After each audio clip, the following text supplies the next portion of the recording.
You've come up with a great brand. It's clever, it's catchy, and it's in a foreign language. But when you file for a trademark, the USPTO refuses your application. Why? Well, the answer might lie in an obscure but important rule, the doctrine of foreign equivalence. I'm Scott Hervey, a partner with the law firm of Weintraub Tobin, and I'm joined today by my partner, Richard Buckley. We are going to unpack the doctrine of foreign equivalence, how it works, when it applies, and what it means for brand owners and their lawyers on today's installment of the briefing.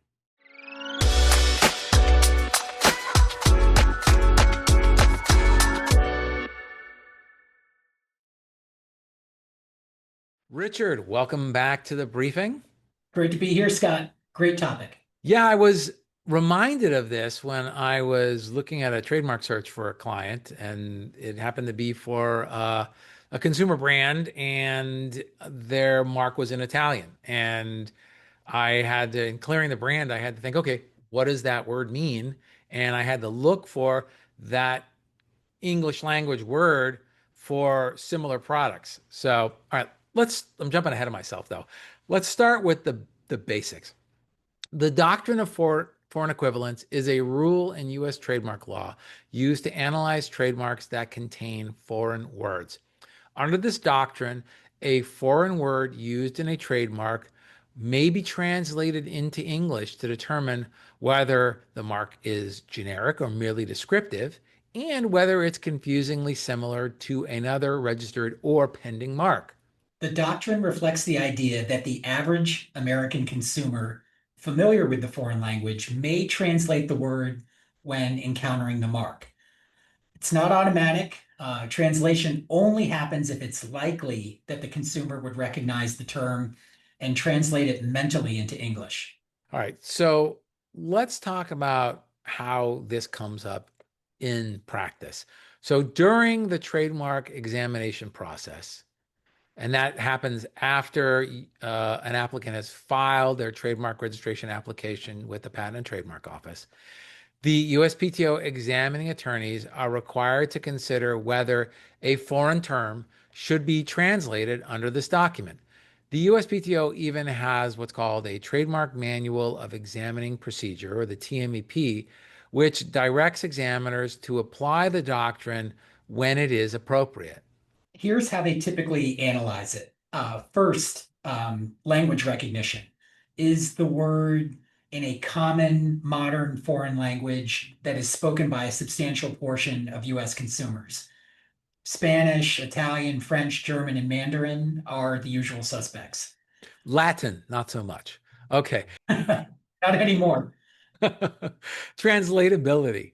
Is the term directly translatable? For example, lupo, right? It's Italian for wolf. Third, relevance of the translation. Does the English translation affect the analysis of the mark? For instance, if the translation is descriptive or generic, that can be grounds for refusal. If the translated word is confusingly similar to an already registered English language mark, that may lead to a Section 2D likelihood of confusion refusal. Right. The doctrine of foreign equivalence only applies when an ordinary American purchaser is likely to translate the foreign mark into English. However, the Trademark Trial and Appeal Board has interpreted the phrase ordinary American purchaser as purchasers familiar with the foreign language. This definition of ordinary American purchaser effectively guarantees that the doctrine would be applied in almost every case involving a foreign word, since those familiar with a non-English language would ordinarily be expected to translate the word into English. So the bottom line of that is, if your mark is in a foreign language, it's always best to analyze whether that mark conflicts with its English language counterpart. So, Scott, let's discuss why this matters for brand owners, especially in entertainment and consumer facing industries. Sure, that's a great idea. All right, so let's say you're launching a fashion label, and let's say it's called Belle Mode, right? French for beautiful fashion. Even though that sounds elegant, it could be viewed as merely descriptive when translated, making it hard, if not impossible, to protect. Or imagine you name your tequila Toro Azul, Spanish for Blue Bull.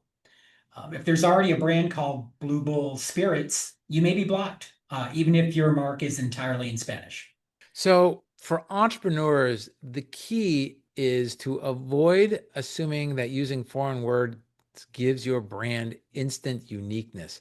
And also recognize that common or translatable foreign words may be treated the same, I will say, will likely be treated the same as their English counterparts in the eyes of the law, or at least in the eyes of the TTAB. For attorneys and brand clearance professionals, here are three best practices. One, translate foreign terms in proposed trademarks as part of your clearance process. Two, search for English equivalents and phonetic similarities in the US Patent and Trademark Office database and common law sources. Third, be prepared to address the doctrine in your application or in response to an office action.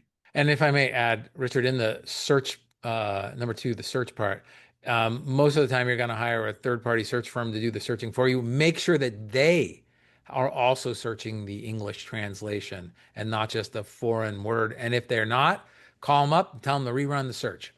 So also keep in mind that the doctrine doesn't always work against the applicant. In some cases, it's evoked to support refusal, but in others, it might help argue against confusion if translation is unlikely or if it's a very obscure language, like Latin.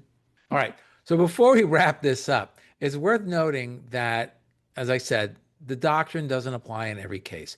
Courts and examiners will not apply the doctrine if the foreign term is rare or obscure, if the term has no clear English translation, or if the term would not be translated by the relevant consumer because they treat it as a brand name and not a literal word.